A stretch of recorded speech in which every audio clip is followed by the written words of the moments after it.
population rose to 500 million and stayed close to that mark for thousands of years, except for declines due to infectious diseases. When the Black Death swept over Europe in the 1300s, it killed 50 million people. Today, given the size of the world's population, that horrific loss would be a decline of less than 1%. As coal and then oil became important sources of energy, improvements in medicine, sanitation, and agriculture led to a decrease in the global death rate. Birth rates also dropped, but only in industrialized countries. As populations grew, people started moving to urban centers, and that trend continues. More than half the world now lives in cities, including a growing number of super cities with populations of more than 10 million people. The global growth rate peaked and has been falling since 1970, but world population is still expected to reach 9 billion by 2037 and 10 billion in the 2050s. Other concerns are based on how populations are distributed. Long-standing issues like racial injustice, class warfare, and gender gaps are now combining with wide and growing income gaps to create intense geopolitical pressures.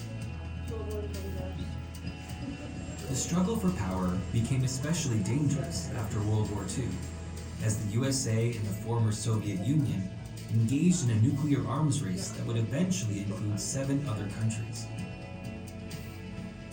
Since 1945, these countries have detonated almost 2,500 nuclear bombs, including a Soviet weapon that was stronger than 3,000 Hiroshima bombs and created a shockwave that circled the planet 3 times.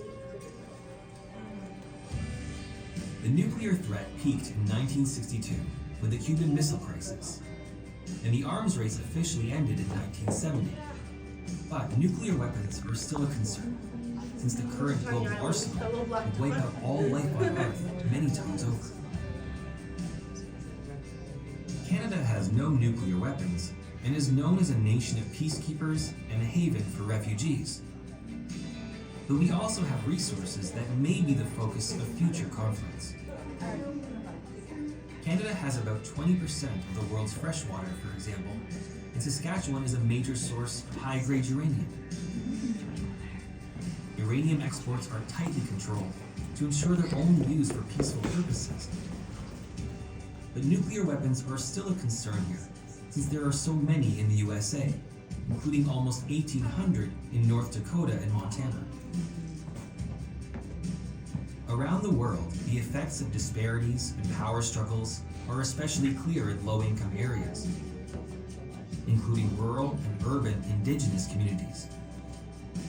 In Canada, disparities fueled the work of the Truth and Reconciliation Commission, which was set up to address the legacy of the residential school system.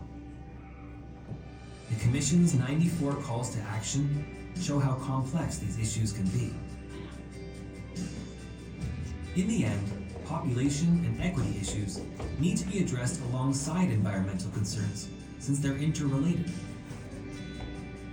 There are many ways to get involved in this work, especially through non-government organizations.